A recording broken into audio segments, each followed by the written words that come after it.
자, 인간의 모든 행동은 이 마음에서부터 나옵니다. 내가 마음속으로 무엇을 중요하게 여기고 무엇을 두려워하고 또 무엇을 만족하고 무엇을 원하는지에 따라 우리의 생각이 형성이 되고요. 그 생각으로부터 말과 행동이 나옵니다. 가끔씩 나의 마음과 생각에 맞지 않는 행동들도 우리가 하기는 하는데 그렇게 행동하는 것조차도 사실은 우리의 마음의 영향을 받아서 나오는 말이에요. 예를 들어 정말 가기 싫은 모임에 우리가 억지로 나간다고 해봅시다. 겉으로 보기에는 내 마음과 반대로 행동하는 것 같죠. 그런데 자세히 들여다보면 사실 그 안에서도 어떤 나의 마음이 지금 작동하고 있는 것입니다. 안 나가고 싶지만 그래도 관계가 깨지는 건 싫어. 그래서 나가야지 하는 그 마음도 내 마음이에요. 또 내가 안 나가면 누군가 마음에 걸려 하니까 그 사람 때문이라도 나가야지. 또 내가 안 나가서 괜한 소리 듣고 싶지 않아. 그러니까 나가야지. 에이, 그냥 내가 사랑하니까 참고 그냥 내가 해야지. 이 모든 것 속에 우리의 마음이 존재한다는 거예요. 우리의 마음 없이 행동하고 말하는 경우는 거의 없습니다. 구약을 보면 이스라엘 백성들이 참 안 바뀝니다.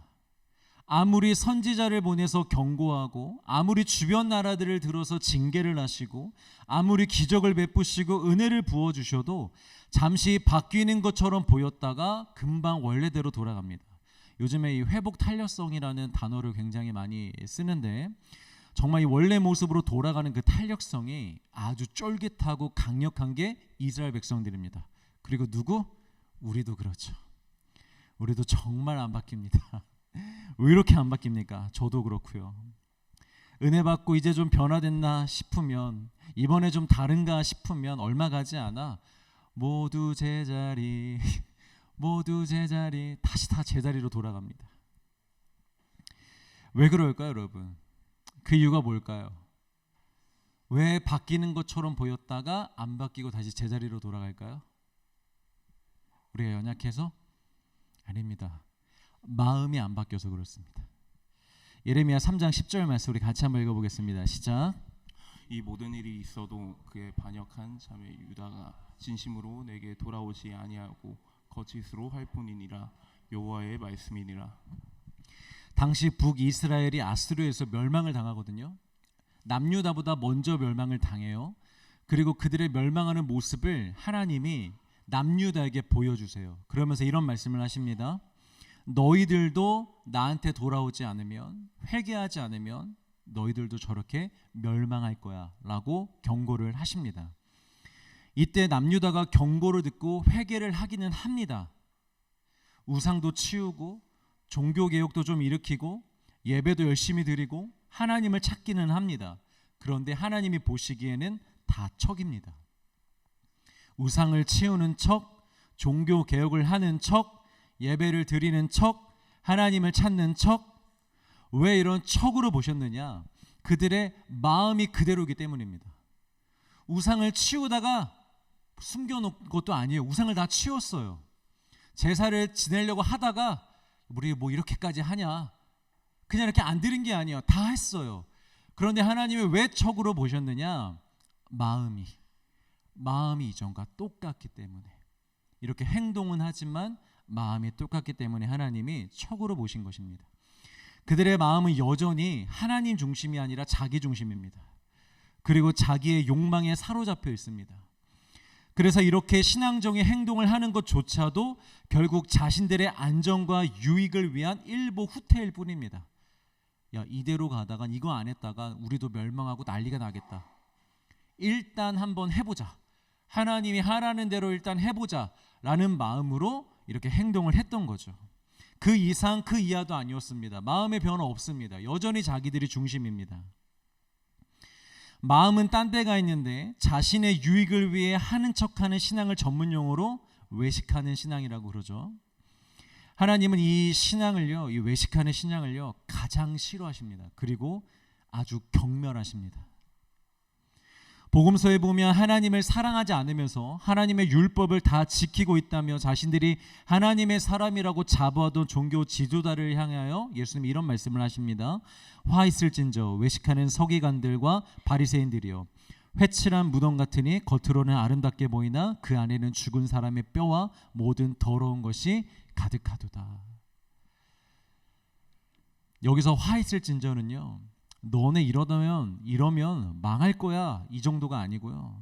이 외식하는 자들아, 너희들에게 재앙이 임할지어다 하고 하나님이 직접 저주를 퍼부으시는 거예요.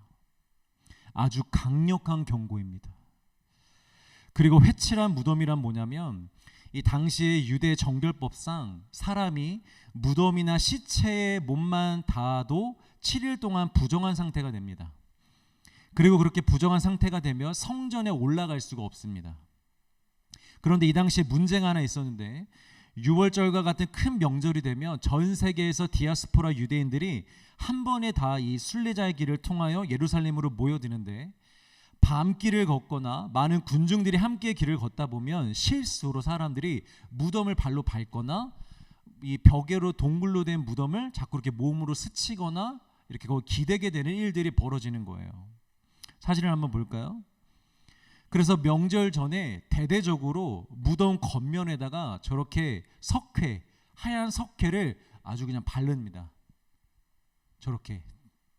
왜냐? 사람들의 눈에 잘 띄도록. 여기 무덤 있어, 만지면 안 돼, 이 무덤을 잘 피해가. 그래서 저렇게 흰색으로 무덤을 칠해버리는 거예요. 그럼 밤에도 보통 이렇게 호롱불이나 뭘 불을 들고 갈 거 아니에요. 그러면 저 흰색이 눈에 잘 보입니다. 어느 정도는 안 한 것보다 훨씬 낫습니다. 이렇게 해서 피해 가려고 하는 거죠.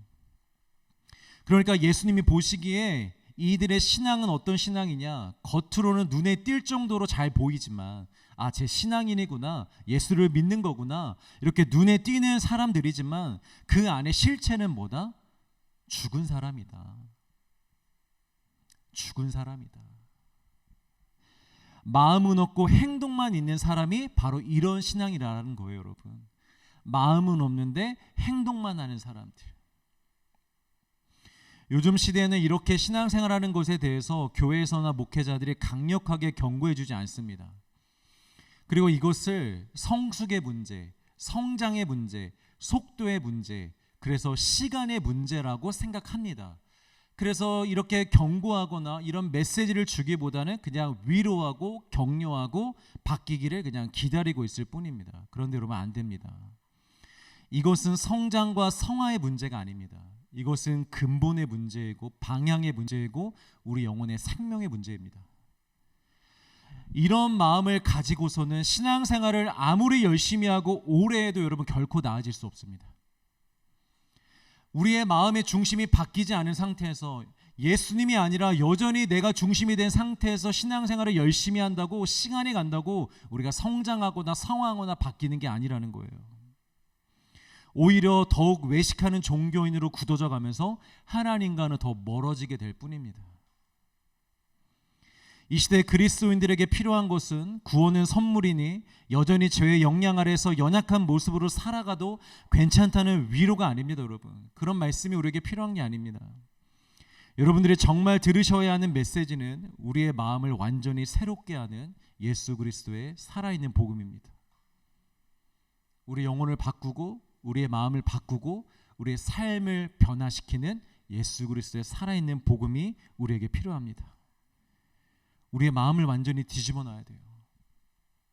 우리의 옛사람과 옛습관을 철저하게 날마다 십자가에 못 박는 찬양이 울려 퍼져야 되고, 그런 기도의 소리가 울려 퍼져야 되고, 그것에 위해서 우리가 모이기를 힘써야 됩니다.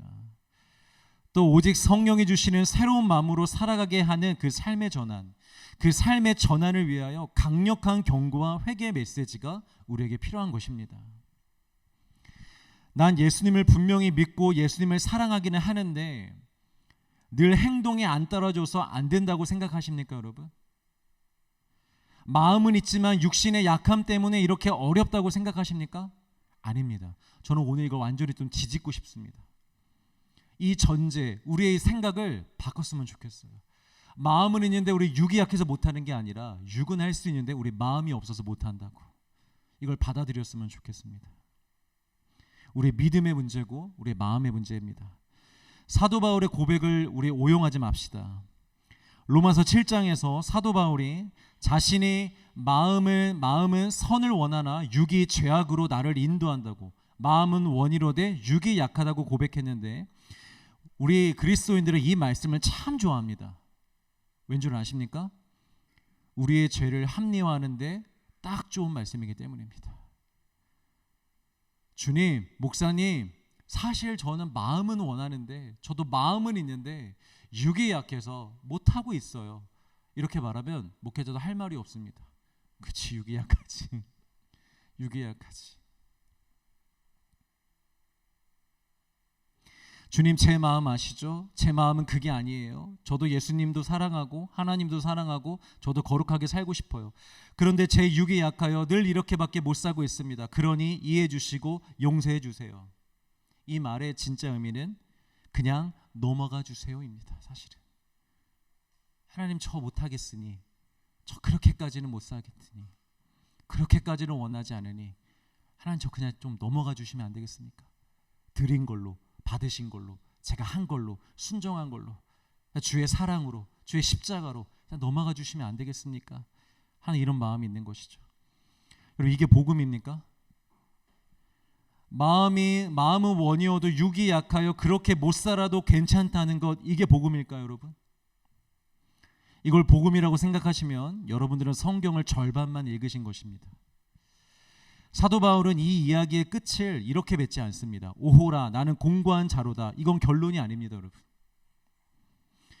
오호라, 나는 공고한 자로다. 이 고백은 복음을 설명하기 위한 빌드업이고 전제일 뿐입니다. 그렇게 안타까움을 호소한 이후에 사도 바울이 선포하는 말씀들을 볼까요? 로마서 8장 1절부터 9절까지 저와 한 절씩 교독하실 건데, 아니 그냥 제가 읽어드릴게요. 여러분, 눈으로 보시고 귀로 들으시면서 저 말씀의 의미를 잘 한번 생각해 보시길 바랍니다. 그러므로 이제 그리스도 예수 안에 있는 자에게는 결코 정죄함이 없나니, 이는 그리스도 예수 안에 있는 생명의 성령의 법이 죄와 사망의 법에서 너를 해방하였습니다. 율법이 육신으로 말미암아 연약하여 할 수 없는 그것을 하나님은 하시나니, 곧 죄로 말미암아 자기 아들을 죄 있는 육신의 모양으로 보내어 육신의 죄를 정하사 육신을 따르지 않고 그 영을 따라 행하는 우리에게 율법의 요구가 이루어지게 하려 하심이니라. 육신을 따르는 자는 육신의 일을, 영을 따르는 자는 영의 일을 생각하나니 육신의 생각은 사망이요 영의 생각은 생명과 평안이니라. 육신의 생각은 하나님과 원수가 되나니 이는 하나님의 법에 굴복하지 아니할 뿐 아니라 할 수도 없음이라. 육신에 있는 자들은 하나님을 기쁘시게 할 수 없느니라. 만일 너희 속에 하나님의 영이 거하시면 너희가 육신에 있지 아니하고 영에 있나니 누구든지 그리스도의 영이 없으면 그리스도의 사람이 아니라. 여러분, 이 말씀은요 굉장히 쉽고 심플한 말씀입니다. 이전에는 죄와 사망의 법이 우리의 마음을 지배하고 있었어요. 그래서 간혹 우리가 하나님의 말씀을 듣고 하나님의 명령을 받고 한번 그렇게 살아볼까 하는 선한 마음이 들기도 하지만, 이 육신의 법이 작용하여서 우리의 마음을 지배하고 있었어요. 그대로 못 살도록, 하나님의 명령대로 못 따르도록, 늘 넘어지도록, 늘 실패하도록, 죄를 범하도록, 불순종하도록 우리의 마음을 지배하고 있었습니다. 그런데 이제 더 이상 그 법이 우리의 마음을 지배하지 못하게 됐다는 거예요. 우리의 마음을 지배하는 존재가 달라졌다는 거예요. 누구로? 예수의 영으로. 누구로? 성령으로. 무엇으로? 생명의 법으로. 할렐루야. 그래서 이제 우리는 성령이 주시는 마음의 소원대로, 그 마음의 거룩한 욕망대로 얼마든지 담대하게 세상을 이기며 믿음으로 살아갈 수 있다는 것입니다. 결국 사도 바울이 말하고 싶은 건 뭐냐면, 우리 육이 약하여 우리는 어쩔 수 없이 늘 실수할 수밖에 없는 존재들이야 라는 것을 말하고 싶은 게 아니라, 이전에는 그랬지만 이제는 아니라는 거예요. 이제는 예수님께서 십자가 달려 죽으심으로 말미암아 죄와 사망의 법을 완전히 깨트려 버리셨기 때문에, 그리고 우리 안에 성령을 주시기 때문에, 그 성령이 우리의 마음을 지배하시기 때문에 얼마든지 우리가 그 성령을 따라 행하면 승리할 수 있다는 것입니다. 이길 수 있다는 것입니다. 할렐루야. 그런데 이런 생명과 승리의 복음을 들어도 이 복음이 우리에게 대단히 막 소망되고 당장 내 생명을 걸고 사모하게 되고 정말 우리를 춤추게 하듯 기쁘게 하지 않고 뜨뜻미지근하게 애매한 감정이 들게 만드는 이유가 뭘까요? 이렇게 좋은 말씀인데 들을 때는 아멘으로 하는데 왜 우리 삶으로 돌아가서는 이 말씀을 그렇게 끝까지 붙잡고 기도하고 말씀으로 살아내지 못할까요? 아직 성령의 지배를 받고 있지 못하는 우리의 육이 우리 안에서 다른 마음을 품게 하기 때문입니다. 어떤 마음이냐? 세상을 이기는 멋진 크리스천들의 삶은 사실 엄밀히 보면 세상적으로는 사실 큰 유익이 없어 보이거든요. 늘 손해봐야 되고 내가 늘 양보해야 되고 희생해야 되고 참아야 되고 버려야 되고 내려놔야 되고 그렇게 내 것은 잘 챙기지 못할 것 같거든요. 그리고 인간은 여러분 기본적으로 책임감 있고 스스로 잘 살아가야 하는 장난과 같은 삶보다는 마냥 관심받고 사랑받고 이해받는 늑둥이 막내처럼 살고 싶어 합니다. 기본적으로 그런 본성들이 있습니다. 내가 다 책임지고 내가 다 알아서 잘 살려고 하기보다 하나님이 주신 걸 가지고 내가 그 믿음을 들어 멋지게 살아가려고 하기보다 좀 내 마음대로 사는데 내 뜻대로 사는데 그런 나를 하나님이 무조건 이해해 주시고 사랑해 주시고 나에게 관심을 가져주길 원하는 막둥이처럼 살고 싶은 마음이 우리에게는 다 있습니다. 가난과 핍박에도 굴하지 않고 기꺼이 믿음으로 그 모든 고난을 감당하면서 이겨내는 승리하는 크리스찬 말고 적당히 안정적으로 살면서 내가 하고 싶은 것들을 좀 자유롭게 하면서 믿음으로 대단히 잘 살지는 못해도 하나님께 이해받고 사랑받고 도움을 받으면서 사는 크리스찬이 되고 싶은 거죠. 신앙생활은 하지만 동시에 세상 사람들에게도 크게 뒤처지지 않는 이왕이면 사람들에게 간증도 할 수 있는 정도의 어떤 은혜를 받는 크리스찬으로 살고 싶은 거죠. 우리 마음이. 다시 한번 말씀드립니다. 이 마지막 시대를 사는 크리스찬들의 문제는 육신의 약함이 아닙니다. 그것은 이미 극복 가능한 것이라고 우리가 말씀을 통해 보았습니다. 그리고 복음의 역사가 증명해 주고 있습니다. 사회적 신분이 어떠했든지 그 사람들의 지혜가 많고 적었든지 신분이 높고 낮았든지 중요하지 않았습니다. 주님을 진실로 믿는 자들은 이 세상을 이기며 살아왔습니다. 그러므로 더 이상 육신의 약함을 우리 두려워하지 맙시다. 육신의 약함을 핑계하지 맙시다. 물론 완벽할 수는 없습니다. 그러나 반드시 승리할 수 있음을 믿으시길 바랍니다. 진짜 문제는 우리의 마음이라는 거예요, 여러분. 오늘의 포인트는 여기입니다. 진짜 문제는 무엇이냐? 내 마음이 문제라는 거예요. 내 마음. 여전히 보이는 육신의 것을 보이지 않는 하나님의 말씀보다 더 의지하고 더 원하고 앞세우는 마음. 아마 대부분은 난 그 정도는 아니라고 대단히 세속적인 것을 원하는 것은 아니라고 말하고 싶을 것입니다. 그런데 여러분 잘 생각해 보십시오. 평소에 우리가 하는 선택들, 우리가 쓰는 시간들, 우리가 뱉는 말, 우리가 품는 생각, 또 우리를 기쁘게 하는 상황, 또 우리를 힘들게 하는 상황, 하나님을 원망케 하고 의심하게 하는 상황들을 잘 생각해 보십시오. 그 모든 것에 반드시 그 모든 것에 나의 유익과 나의 만족과 나의 뜻이 한가운데 자리하고 있을 것입니다. 내가 왜 이 선택을 했느냐? 내가 원하니까. 내가 중심이 있는 것. 내가 왜 이렇게 시간을 쓰느냐? 내 육이 원하니까. 내가 왜 이런 말을 하느냐? 내 육이 원하니까. 내가 왜 이런 생각, 부정적인 생각을 품느냐? 내 육이 그렇게 생각하니까. 우리를 기쁘게 하는 거, 우리 육이 잘 될 때 기쁘죠. 우리를 힘들게 하는 거, 내가 생각했던 게 안 되면 힘들죠. 하나님을 원망하고 의심하는 상황들, 내 뜻대로, 내 시간대로, 내 계획대로 움직이지 않을 때 원망하고 의심하죠. 그 모든 것의 중심에 누가 있느냐? 우리가 있다는 거예요. 심지어 우리가 하는 선한 일들조차 나의 의로움과 인정 욕구가 섞여 있을 수 있습니다. 아니, 상당히 이미 섞여져 있습니다. 그리고 이 마음을 우리는 회개해야 됩니다. 이 마음이 바뀌어야 됩니다. 이 마음의 새롭게 함을 받아야 합니다. 이 마음이 완전히 내려놔지고 하나님으로, 예수님으로 채워지고 돌아서야 합니다. 그것이 진짜 회개이고, 그 회개를 통해 성령님이 우리 심령에 임재하셔서 우리의 마음을 지배하실 것입니다. 회개해야만 성령님이 지배하십니다, 여러분. 죄악 있는 상태로는, 내가 주도권을 잡고 있는 상태로는 성령님이 계셔도 우리를 지배하지 않으십니다. 우리가 내려놔야 됩니다. 우리가 버려야 됩니다. 그러면 그때부터 진짜 승리와 영광의 삶이 시작될 것입니다. 믿으시길 바랍니다. 이런 말씀들이 이 비가 오는 수요일 밤에 듣기 거북하시죠?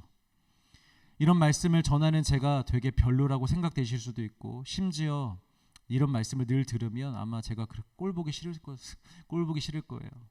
또 저런 말씀 하신다고. 혹시 막 돌을 던지고 싶으신 분들은 없겠죠? 그런데 여러분, 저는 차라리 여러분들이 그렇게라도 하셨으면 좋겠어요. 이런 말씀을 듣고도 아무런 마음의 요동 없이 그냥 한 귀로 듣고 한 귀로 흘린다든지, 이 시간 내내 딴 생각을 하고 있다든지, 졸고 있다든지, 아예 무관심으로 언제 끝나나 시간만 생각하고 있다든지, 이런 것보다 차라리 부정적인 반응이라도 여러분들이 보이셨으면 좋겠어요. 왜냐하면 부딪혀봐야, 씨름해봐야 우리의 거짓되고 왜곡된 내면이 드러나기 때문입니다. 그리고 그게 드러나야 하나님이 일하시지 않겠습니까? 저는 우리 더 라이프 처치가 착하고 조용하고 무난한 종교인들이 다니는 교회가 되지 않았으면 좋겠습니다. 치열하게 부딪히고 씨름하고 끝내는 생명의 복음을 얻어내는 교회가 되길 간절히 소망합니다. 그것이 저의 사명이고 이 교회를 세우신 하나님의 뜻일 것입니다. 제가 의도한 건 아닌데요, 원래 제가 핸드폰에 재난 문자 알림을 꺼놨었나 봐요. 그러다가 어떻게 다시 재난 알림 문자가 켜진 것 같아요. 그래서 올 초부터 이 문자에 실종 경보 문자가 계속 날라오더라고요. 제가 이제 강동구에 살고 송파구에 아마 교회가 있어서 그런가, 강동구 송파구에서 일어나는 실종 문자들이 계속 오는 거예요. 충격적인 것이 평균적으로 보면 하루에 한 건씩은 오는 것 같아요. 그러니까 이게 무슨 말이겠어요? 하루에 한 명이 이 동네에서 지금 실종되고 있다는 거예요. 대부분이 70세 이상의 고령이시기는 합니다. 그런데 간헐적으로 그 안에 10대들도 있어요, 여러분. 제가 너무 놀래가지고 아내한테도 몇 번을 얘기했어요. 여보한테도 이거 문자 와? 이렇게 사람들이 실종이 되는 거야? 너무 충격을 받았어요. 그리고 제가 원래 이걸 클릭해서 보진 않습니다. 오면은 딱 이렇게 문자가 뜨잖아요. 그러면 거기에 이름, 나이, 인상 차기 정도만 이렇게 정보가 뜹니다. 그러다가 최근에 제가 우연히 그 알림창을 클릭하게 됐는데 거기에는 이제 사진까지도 뜨더라고요. 제가 며칠 전에 한 남자아이를 봤어요. 14살짜리. 10대는 가출이 많다고는 하지만 이 최근 사진과 사라졌을 당시에 CCTV에 찍힌 이 복장을 보면요, 전혀 가출할 것 같은 아이가 아니에요. 너무 순하게 생겼고, 이 교복이 아니라 생활복이라 그러나요? 그거에 가방 이렇게 메고 누가 봐도 그냥 모범생 같은 아이예요. 중학교 1학년, 너무 어리고 선하게 생긴 아이입니다. 근데 제가 이 사진을 보고 있는데 갑자기 가슴이 너무 답답하고 너무 괴로우면서 눈물이 날 것 같더라고요. 이 아이가 살아있다면 지금 어디에서 얼마나 무서워하고 있을까? 두려워하고 있을까? 이 아이의 부모는 지금 얼마나 가슴이 무너지고 찢어지고 괴로울까? 한 아이를 키우는 부모의 마음에서 상상으로나마 느껴보는 것인데도 이게 마음이 너무 힘들더라고요. 사진을 보니까. 그런데 오늘 말씀을 준비하면서 이 아이가 생각났습니다. 그리고 다시 이 아이를 찾아봤습니다. 그러면서 기도하면서 이 설교를 준비하는 저의 마음을 돌아봤습니다. 내가 이 설교를 왜 해야 하는가? 가뜩이나 삶이 힘들어서 겨우 버티고 있고 늘 연약함에 넘어지는 자기 자신을 보며 실망하고 괴로워하고 있는 성도들에게 이런 말씀을 꼭 지금 오늘 전해야 하는가?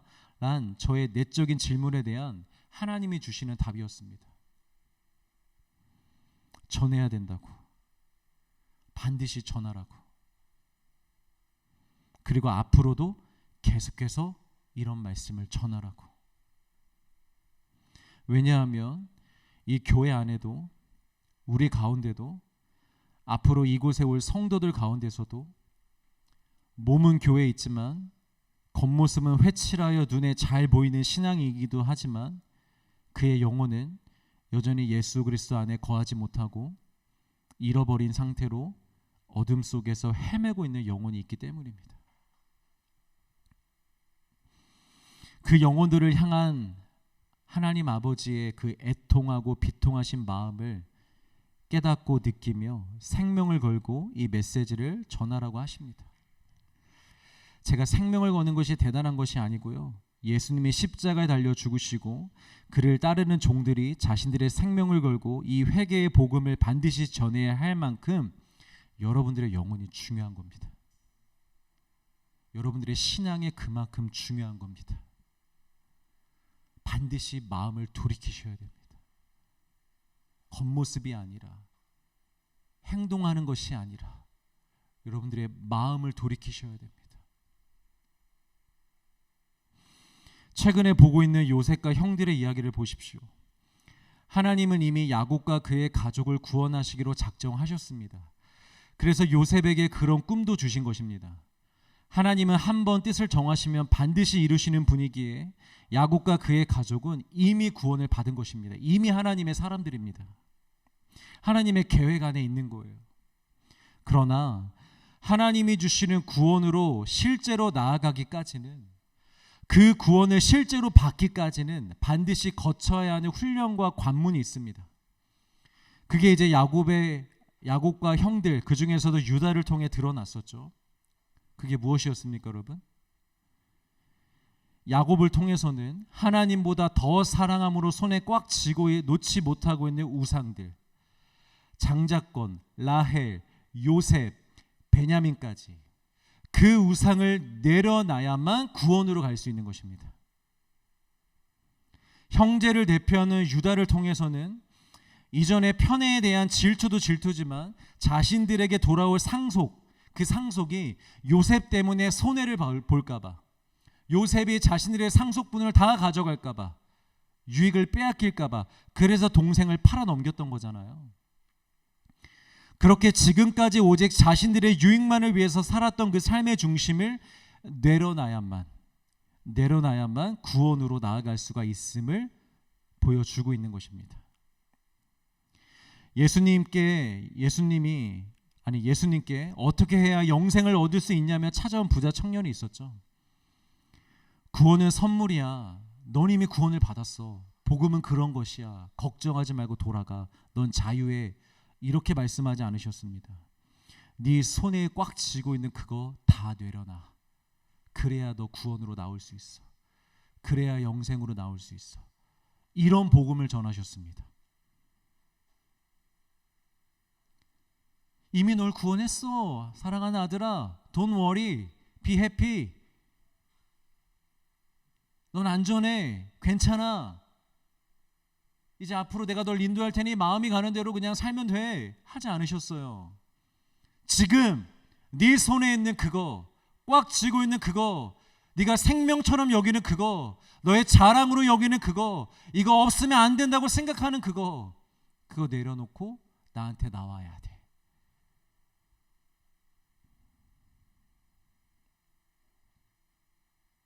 이 말씀을 마음에 새기시길 주의 이름으로 축복합니다. 여러분들이 아직 구원을 받지 않았다는 게 아닙니다. 하나님의 자녀가 아니라는 것도 아닙니다. 구원은 이미 우리에게 임했습니다. 하나님이 여러분을 선택하셨습니다. 여러분들은 하나님의 자녀입니다. 믿으시길 바랍니다. 그런데 그것이 나한테 현실이 되기까지, 내 삶의 실체가 되기까지, 그래서 내가 정말 하나님의 자녀로서의 권세와 영광과 승리를 누리기까지는 반드시 우리 역시 이 진실한 내려놓음과 낮아짐의 회개의 과정을 거쳐야 한다는 거예요. 이걸 거치지 않고서는 여러분 우리 하나님의 영광 누릴 수 없습니다. 이것을 거치지 않고서는 예수 그리스도의 이름의 권세를 경험할 수가 없습니다. 그냥 하나님이 주시는 만나와 메추라기만 먹으면서 아, 배부르다, 하나님이 이런 은혜도 주시는구나, 하나님이 이런 것도 채워주시는구나, 겨우 그 정도만 경험하면서 사는 것입니다. 여러분, 신앙은 그게 아닙니다. 하나님은 훨씬 더 크신 분이십니다. 우리 예수님의 이름의 능력을 훨씬 더 깊고 강력하고 파워풀한 것입니다. 여러분, 그 안으로 들어가시길 바랍니다. 하나님은 스킵이 없습니다. 이 과정을 건너뛰어줄 사람이 없습니다. 하나님은 반드시 여러분들에게서 이 고백 받아내실 것입니다. 여러분들이 하나님의 자녀라면 기근으로 몰아가셔서라도 반드시 여러분들에게 이 고백을 받아내실 것입니다. 우리의 주인이 누구인지, 내 마음의 중심에 누가 계셔야 되는지.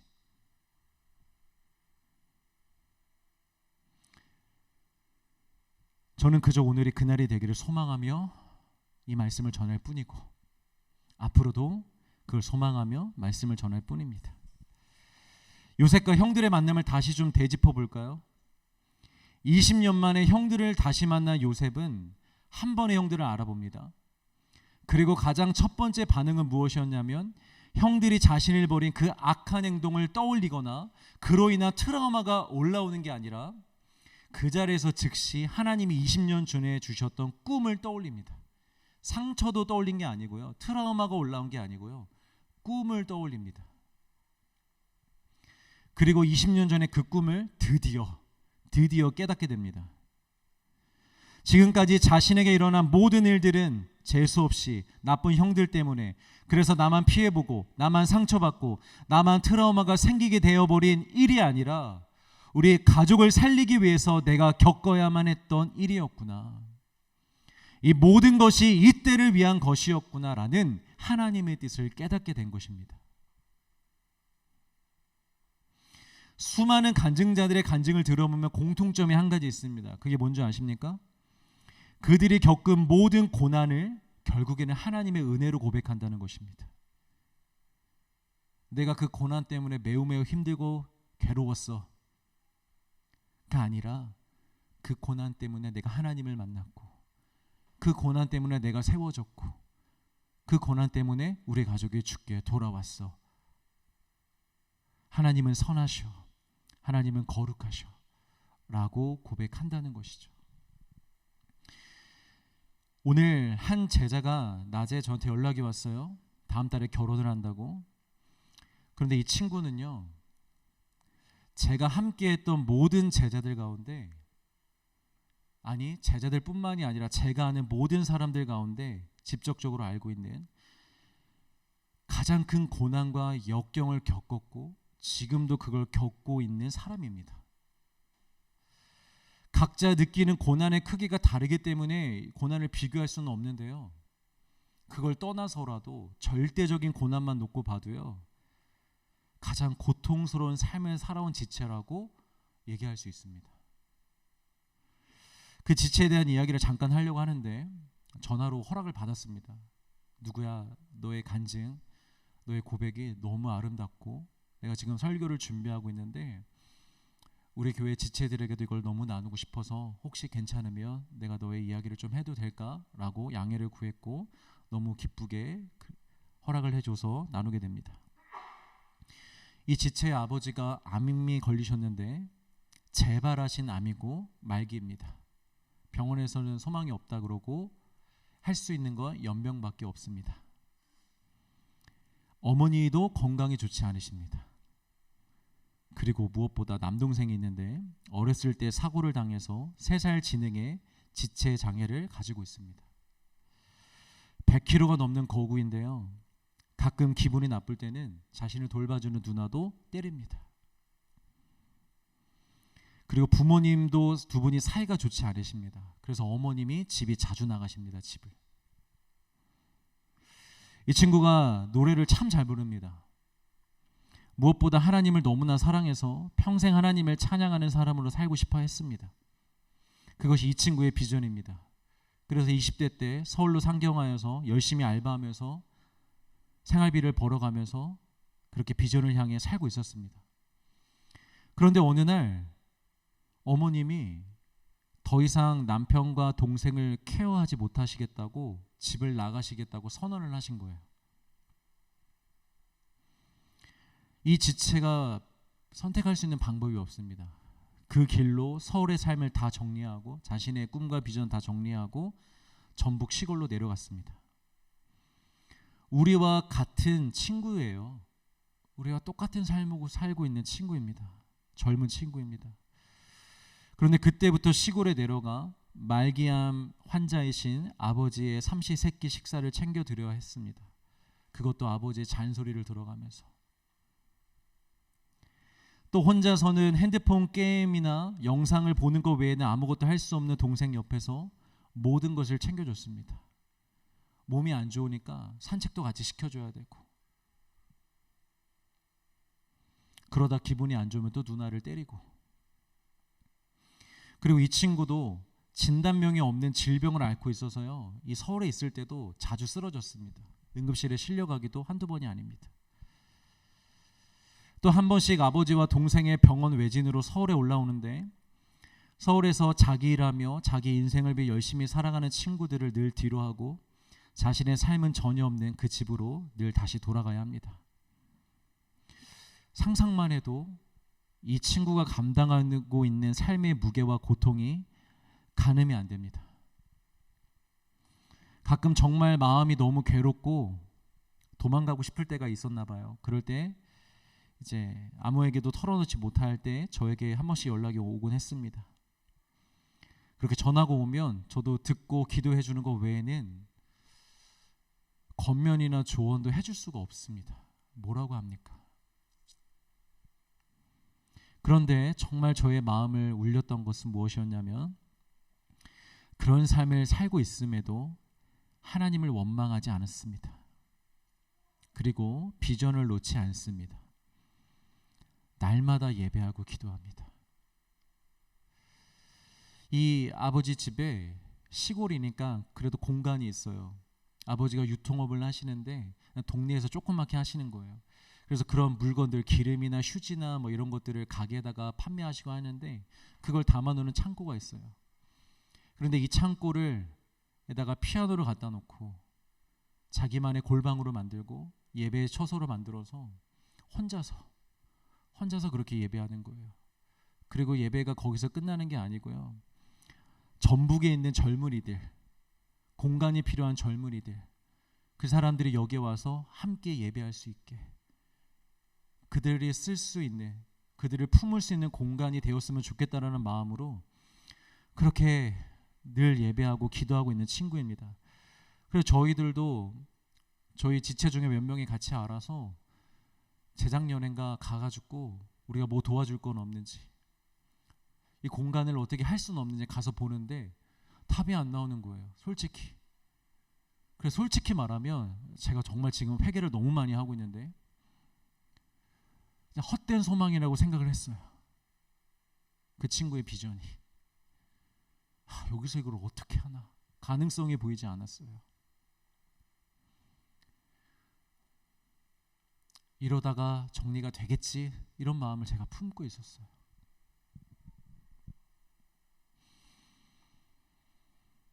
그런데도 그 친구는 포기하지 않더라고요. 그리고 몇 달 전에 그 공간에서 실제로 전북 주변에 있는 청년들이 몇 명이 모여서 함께 뜨겁게 예배하는 그런 시간도 보냈다고 합니다. 그리고 무엇보다 오늘 전화 온 건 결혼 때문인데 이게 중요합니다.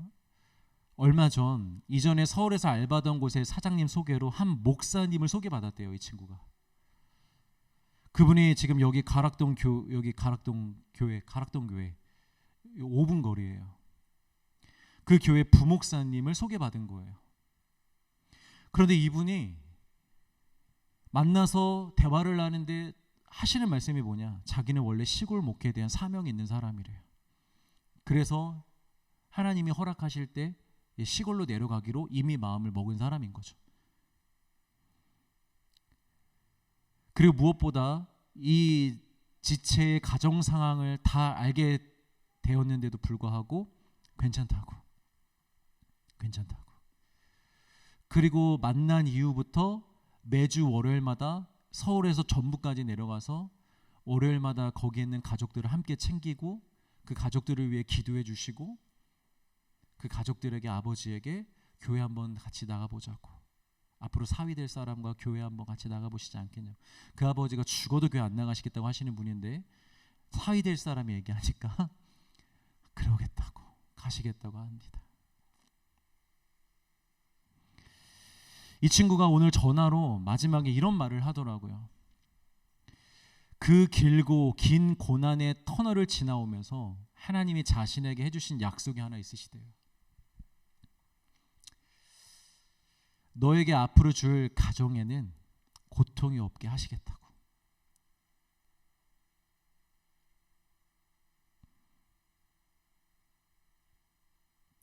원래 가정에는 참 고통이 많았지만 이제 앞으로 네가 이루게 될 가정에는 고통이 없게 하시겠다고. 그렇게 하나님이 그 약속을 이루어 주셨고, 또 놀라운 것은 이 친구가 사모가 되었다는 거예요. 그토록 바라고 소망하던, 사모를 소망한 건 아닌데 하나님만을 위해서 사는 삶, 하나님만을 찬양하고 예배하는 삶, 하나님만을 섬기는 삶을 살고 싶어 했는데 하나님이 그 삶을 허락해 주신 것입니다. 이 친구에게 지난 고난은 더 이상 고난이 아닙니다. 지금부터 시작될 하나님 나라의 비전과 영광을 위해 준비되고 있던 준비의 시간이었던 것입니다. 적어도 이 친구는 그렇게 고백을 합니다. 그럼 분명 요셉도 매우 고통스럽고 괴로웠을 테지만 그는 그로 인해 하나님을 원망하거나 의심하지 않았습니다. 다만 하나님을 예배하고 하나님의 선하심을 늘 인정했을 뿐입니다. 그래서 자신을 버린 형들을 다시 만났을 때에도 첫 리액션으로 당황하거나 분노하는 것이 아니라 하나님의 뜻을 즉각적으로 깨닫게 되는 영적인 반응을 하게 된 것입니다. 만약에 미움과 원망으로 사로잡혔다며 형들을 보는 순간 이런 영적인 반응을 했겠습니까? 인간적인 반응이 먼저 나왔겠지? 아마 요셉은 이미 형들을 용서했을 것입니다. 그래서 빨리 형들과 아는 척을 하고 싶었을 것이고 형들을 위해, 자신을 위해 잔치라도 열고 싶었을 것입니다. 빨리 우리 아버지도 모셔오고 패자민도 모셔오고 빨리 우리 안아보자, 이렇게 하고 싶었을 것입니다. 그런데 요셉은 매우 침착하게 행동합니다. 왠 줄 아십니까? 아직 형들에게서 확인해야 될 게 남았기 때문입니다. 그래서 시므온을 잡아두고 가나안에 있는 베냐민을 데려와야만 곡식을 내주겠다고 합니다.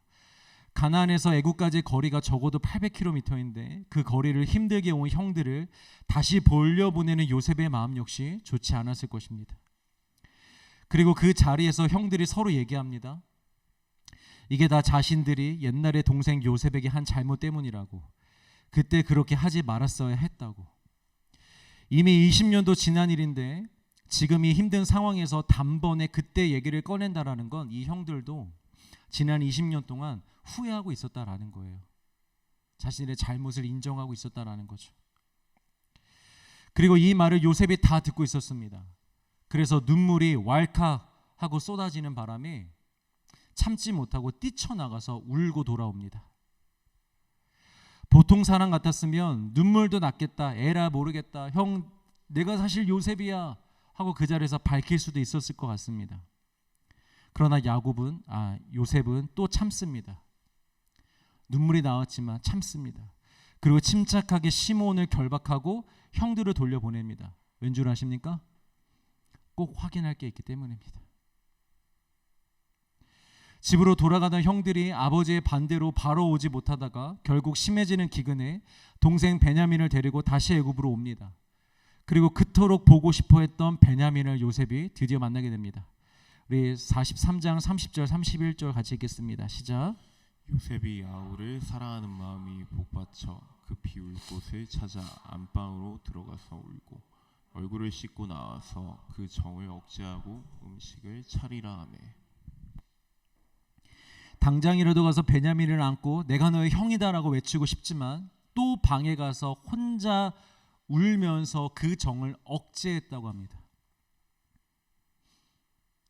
당장 뛰어가서 안고 싶은 그 마음을 계속 지금 억제하고 있는 거예요. 그리고 혼자 울고 있는 거예요. 왜? 아직 확인할 게 남아 있어서요. 그리고 오늘 새벽에 봤던 은잔 사건, 베냐민의 자리에 은잔을 몰래 넣었다가 베냐민을 죄인 취급하며 애굽에 잡아두고 형들만 평안히 집으로 돌아가라고 했죠. 잘못한 이 아이만 우리가 벌하겠다고. 그때 유다가 자신을 희생합니다. 차라리 동생들은 다 보내주고 자기 자신을 잡아두라고. 분명 이전에 요셉을 버렸을 때와는 정반대의 모습입니다. 그리고 여기서 이 유다의 모습을 보자마자 요셉이 이렇게 반응을 한 것입니다. 오늘 본문 1절 같이 읽습니다. 시작. 요셉이 시종하는 자들 앞에서 그 정을 억제하지 못하여 소리질러 모든 사람을 자기에게서 물러가라 하고 그 형제들에게 자기를 알리니 그때와 다른 사람이 없었더라. 그동안 그렇게 혼자 울면서 힘들게 참아오던 그 정을 요셉이 드디어 표출합니다. 내가 요셉이야. 형들, 내가 요셉이야. 하고 그 참아왔던 것을 표출합니다. 왠 줄 아십니까? 정말 확인하고 싶었던 그것을 확인했기 때문입니다. 여러분, 이 이야기를 통해서 우리가 반드시 붙잡아야 할 메시지가 있습니다. 요셉은 누구의 예표다? 예수님. 야곱과 형들은 누구의 예표다? 우리는 이 땅의 기근, 결핍으로 인해 또 영혼의 생명을 얻기 위하여 예수님께 나아갑니다. 그런데 우리가 늘 힘들다고 느껴지는 부분이 어디냐면 예수님께 나아가는데 예수님이 늘 한 번에 들어주시지 않는다는 거예요. 예수님께 나아가는데 늘 한 번에 해결해 주시지 않는다는 거예요. 예수님께 나아가는데 내가 이렇게 힘들게 결단하고 수요예배 나와서 예배를 드리고 기도하면 좀 한 번에 팔을 벌려서 반겨주시고 아는 척 해주시고 응답해 주시고 그러셨으면 좋겠는데 나를 안 도와주실 것처럼 반응이 없으시다는 거예요. 그리고 시간을 끄는 것 같은 느낌, 이게 사실 우리를 너무 힘들게 하는 것입니다. 뭐 배워서는 알고 있죠. 우리도 이럴 때는 인내해야 되고 더 기도해야 되고 훈련의 시간이라고. 그런데 여러분, 우리 솔직한 마음은 어떻습니까? 시간이 지날수록 상황이 어려질수록 우리 힘들기만 하잖아요. 원망만 되잖아요. 의심만 나오잖아요. 안 하고 싶잖아요. 포기하고 싶잖아요. 내려놓고 싶잖아요. 예수님은 나의 마음, 나의 상황을 지금 전혀 이해해 주시지 않는 것처럼 느껴지고 사랑의 주님이라고 하시는데 전혀 사랑의 주님이라고 느껴지지 않고 내가 뭘 그렇게 잘못했는지 무표정으로 팔짱을 끼시고 나를 내려다보시며 평가하고 계실 것만 같고, 요셉의 형들도 요셉을 아마 이렇게 느꼈을 거예요. 요셉이 시험을 하는데 지금 자신을 계속해서 자신들을 정탐꾼으로 몰아가고 있잖아요. 뒤에 가서 울고 있는 요셉은 보지 못하고 자신 앞에서 너희들 정탐꾼이지, 아버지 데려와, 베냐민 데려와, 이러고 있는 이 요셉의 모습이 매우 매정하게 느껴졌을 거란 말이에요. 왜 이렇게 시간을 끌고 있는지 괴로웠을 거란 말이죠. 그러나 여러분, 요셉이 그랬던 것처럼 우리 예수님은 눈물을 흘리시며 홀로 통곡하시며 당장이라도 우리의 문제를 해결해 주시고 싶으시고 당장이라도 우리를 만나주고 싶으시고 그런 그런 사랑을 가지고 계시지만 우리 예수님이 억제하고 참고 계시다는 거예요. 왜냐? 우리에게 진짜 구원을 주시기 위하여. 반드시 우리를 통해 확인하셔야 되는 것이 있기 때문에 그 관문을 넘어와야만 진짜 구원, 진짜 하나님의 나라, 하나님의 통치, 하나님의 영광, 하나님의 다스림, 예수 그리스도의 권세, 능력, 그 관문을 넘어와야만 경험할 수 있기 때문에 그동안 하나님보다 더 사랑하고 더욱 섬겼던 우상들을 다 버리는 것, 그동안 오로지 자기 유익과 만족만을 위해서 살았던 그 삶을 내려놓고 예수님과 공동체와 영혼과 영생을 위해 육신의 모든 유익, 심지어 목숨까지도 아끼지 않고 내려놓을 수 있다는 고백, 그 진실한 고백을 우리를 통하여 확인하시기 위하여 지금도 예수님은 눈물을 흘리시며 정을 억제하시며 저와 여러분들을 기다리고 계십니다. 저는 여러분들이 이 요셉의 눈물을 보시길 원해요. 이런 생각 들 수 있어요. 하나님은 모르시는 게 없는데 그냥 아시지 않냐고. 근데 이렇게 꼭 어려운 상황을 통해서 확인하셔야만 되냐고 라고 물을 수 있는데 이것은 하나님을 위한 것이 아니라 사실은 우리를 위한 것입니다. 아브라함이 하나님을 믿었지만 실제로 이삭을 바치기 전까지 그의 믿음은 아직 피지 않은 꽃봉오리와 같은 믿음이었습니다. 생명의 기운은 품고 있지만 그 믿음을 품고 있지만 아직 활짝 피지 않은 자신조차도 그 믿음의 아름다움을 경험해 보지 못한 그런 상태였습니다.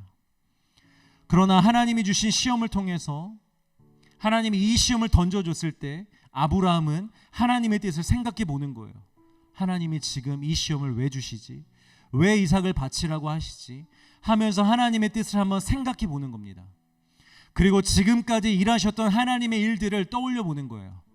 우리 하나님이 어떤 하나님이시지? 이렇게 잔인한 하나님도 아니고 달라는 하나님도 아니고 뭔가 부족한 하나님도 아니고 반드시 약속을 이루시는 분이고 나한테 주시는 분인데 근데 왜 이걸 달라고 하시지? 사실은 달라고 하는 게 아니구나. 내 믿음 확인하고 싶으셔서 그런 것이구나. 내가 이 아들을 드려도 하나님 도로 다시 나한테 주시겠구나 하는 그 믿음을, 또한 하나님에 대한 신뢰 그리고 믿기로 결단해보고 또 힘들게 옮기는 발걸음 속에서 반복해서 하나님을 의지하고 바라보는 시간들을 통해서 아브라함의 믿음이 활짝 꽃이 핀 것입니다. 시험을 받을 때까지만 해도 꽃봉오리였던 피지 않았던 꽃이 시험을 받고 그 말씀을 생각하고 묵상하고 신뢰하고 믿고 믿음의 발걸음을 내딛으면서 꽃이 활짝 펴진 거예요. 그 자신도 그 모리아산에서 확인한 것입니다. 믿으면 되는구나. 믿음은 이렇게 아름다운 것이구나. 하나님이 다 예비하고 계신 거구나. 요셉의 형제들도 그렇습니다. 이미 과거에 죄에 대한 반성과 자책이 있었습니다. 또 이제 자신들의 유익을 위해 형제들을 버리겠다는 생각은 더 이상 하지 않습니다. 그러나 그들의 이런 변화는 아직 완전히 드러난 변화는 아닙니다. 이 마음속에 내재된 가능성일 뿐이지 아직 겉으로 드러난 건 아니에요. 그런데 요셉의 시험을 통해서 과거의 잘못에 대해서 다시 한번 그 자리에서 뼈저리게 회개하는 거예요. 반성하는 거예요. 이들이 그러잖아요. 우리가 혹시 이전에 요셉에게 잘못한 게 있어서 우리가 지금 이런 일을 당하는구나. 그때 우리가 잘못한 게 분명히 맞구나 하면서 그 잘못에 대해서 다시 깊은 반성을 하게 되는 것입니다. 그리고 동시에 아버지의 고통을 생각하면서 우리 더 이상 이렇게 살진 말자. 그것 때문에 아버지가 그렇게 고통하셨는데 우리 또 아버지에게 이런 고통 주지 말자. 그러면서 그토록 내려놓지 못했던 자기 유익을 이 유다가 이때 처음으로 내려놔 보는 거예요. 희생을 처음으로 선택해 본 거예요, 이 유다가. 형제들이 요셉이 자신을 시험했다고 하여 실망하면서 다시 옛날처럼 살았을까요? 뭐야, 이거 다 쇼였어? 내가 시험한 거야? 자식이 이러면서 다시 옛날로 돌아갔을까요, 여러분? 다시 내 유익을 챙기는 사람으로 돌아갔을까요? 저는 전혀 그러지 않았을 거라 생각합니다. 물론 이 뒤에 이야기는 안 나오거든요, 더 이상. 하나님이 여기서 형제들의 이야기를 이제 끝내시거든요. 축복받는 거 말고. 그러나 분명히 그때로 돌아가지 않았을 것입니다. 이후에는 남의 유익을 구하는 자들로, 하나님을 신뢰하는 자들로, 가족을 사랑하는 자들로, 내가 아닌 형제들을 사랑하는 자들로 살아갔을 것입니다. 사랑하는 성도 여러분, 고난 속에서 내가 아닌 주님이 더욱 울고 계시며 더욱 아파하고 계시며 더욱 인내하고 계시다는 사실을 결코 잊지 마시길 바랍니다.